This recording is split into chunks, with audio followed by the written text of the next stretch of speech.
It's Sandra Pike, Real Talk, and today we are in lovely Brunello Estates, and we are with Andrew Giles. How are you today? I'm good, Sandra. How you been?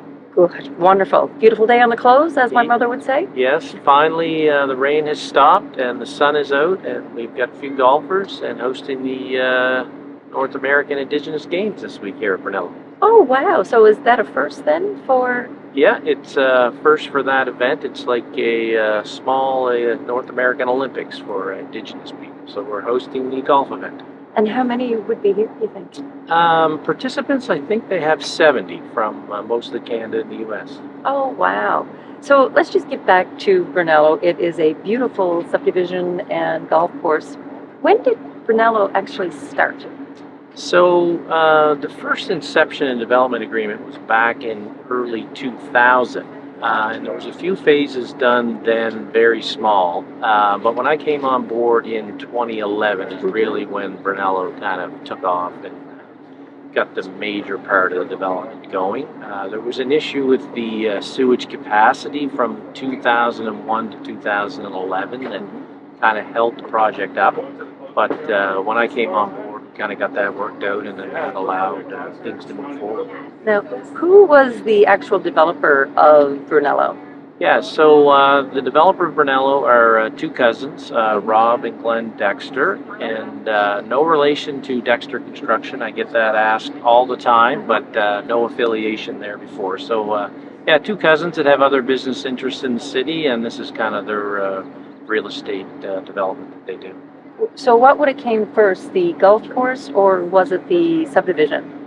Yeah, because of the sewage capacity issue, it kind of slowed down construction of the golf course. So phase one, which is across the street, the first phase of it actually was built ahead of the golf course. Okay. And the golf course came, we started construction in 2013, and it was completed and opened in 2015. So it was about a 2-year build. Oh, wow. Now, I just saw you showed me a map with phases 8 and 9.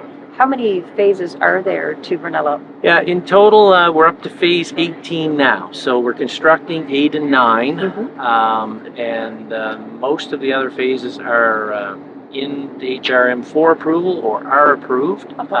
So the game plan was to kind of get everything approved and set in stone, and then just build them as they're needed. Now, how many single-family homes would you suspect they're going to be in total? Yeah, as per the development agreement, 700 single-family homes. Wow. And 2,500 multi-unit doors. Okay. Yeah, are planned in the development agreement. So that's 3,200 units in total, but 700 single-family, which would be about 10,000 people when the development is all said and done. That's incredible. And how many houses would you say are built as of now? I think right about now we're probably at the 200 to 250 on the single family, for sure. Incredible. Yeah. I remember reading one of your marketing materials years ago, and they talked about family activities and fitness and whatnot, and this walkway here is great. So what can you tell me about if I'm a family and I'm moving out here, what can my kids do? Yeah, so we certainly promote the active lifestyle. Of course, we have the championship golf course, but I always say to people we're a lot more than just golf.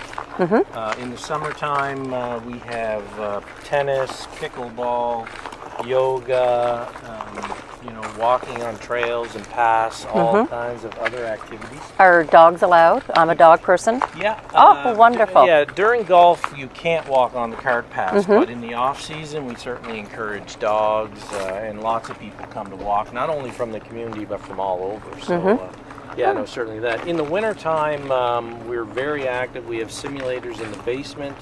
For golf, people want to continue playing in the golf world, and we also have cross-country skiing. Oh wow! So can you ski right on the course? Yeah. We've teamed up with Halifax Nordic, and we have snowmaking capabilities and everything. Oh wow! And it doesn't hurt the turf? No.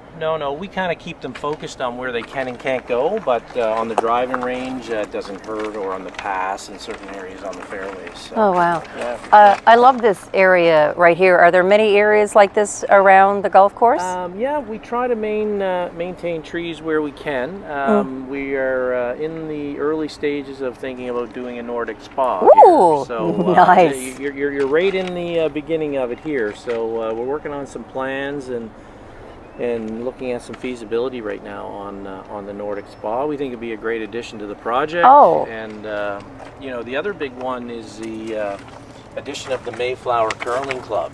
Really? Now where would that be? So we've just sold them a parcel of land right up across the street from Sobeys. At the 103 exit, we have the Sobeys, there's Pet Value, there's a NSLC. Very important. New McDonald's being constructed, and then of course the Mayflower that just mentioned is going up there. I think that's probably it on the upper side. On the lower commercial, we have kind of some fast food. Tim Hortons is down there. Subway is apparently going down there.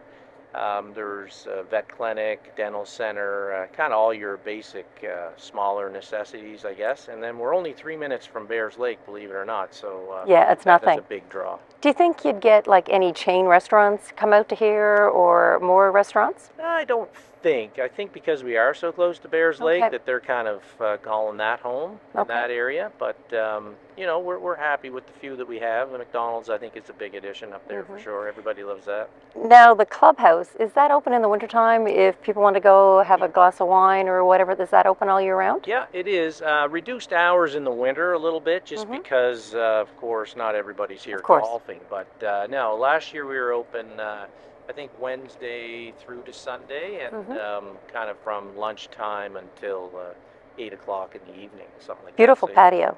Yes, the patio is very popular, especially when it's hot and sunny, for sure. This is phases 8 and 9, yes? Yes, correct. Yeah, for sure. So it's the extension of Brunello Boulevard, which is going to come right by the parking lot here for the clubhouse. Okay. Extend up, and for now stop up on the hill, and then Province Way is a street down off it that goes down along holes 4 and 5. So this would be hole 9? Yes, this is hole 9 here. So there is a section of Province Way that has lots backing on Fairway 9, along with some here on Brunello Boulevard. So yeah, some really nice golf real estate in these next two phases. 100%. I was at a house there, oh my goodness, must have been a month ago, and there were nets in the back of the houses. Yeah, so we had a few issues up on 18. We didn't put them across the back of the homes, but we more put them perpendicular to the fairway in 3 locations, and it seems to have addressed that problem. So sometimes you don't get the best golfers out there, and the balls are going this way and that way. And so anyway, we were proactive and addressed the neighbors' concerns, and seems to have solved the problem. So we may have it on a few other holes as the project develops out, but you just kind of deal with them as they come up. So who would be building around here?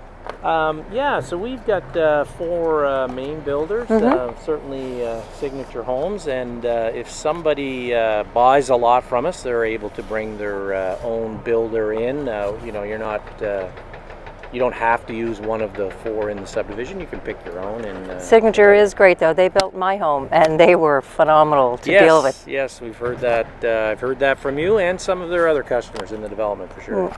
So with phases 8 and 9, how many single-family homes do you suspect? So there's 110 in these 2 phases, and they are all single family. So various size lots, some 50-foot wide lots, which are a 38-foot wide house, and then some of the 40-foot wide lots, which is a 26-foot wide house, and then there's some 32-foot wide lots, which are a 22-foot wide house. So quite a variety. I don't know the exact percentage. I'd have to look at the map, but there's quite a mix in this one. Would there be any high rises here in 8 and 9? No. All the multi-unit development is kind of up at the interchange and around Highway 103, and there's some in the town center, which will be the later phases of development. But no, this is all single family from here right down to the back end of the project around hole 3. And if you had to guesstimate of when this would be completed, 2025, 26? No, ready for construction this September, believe it or not. Wow.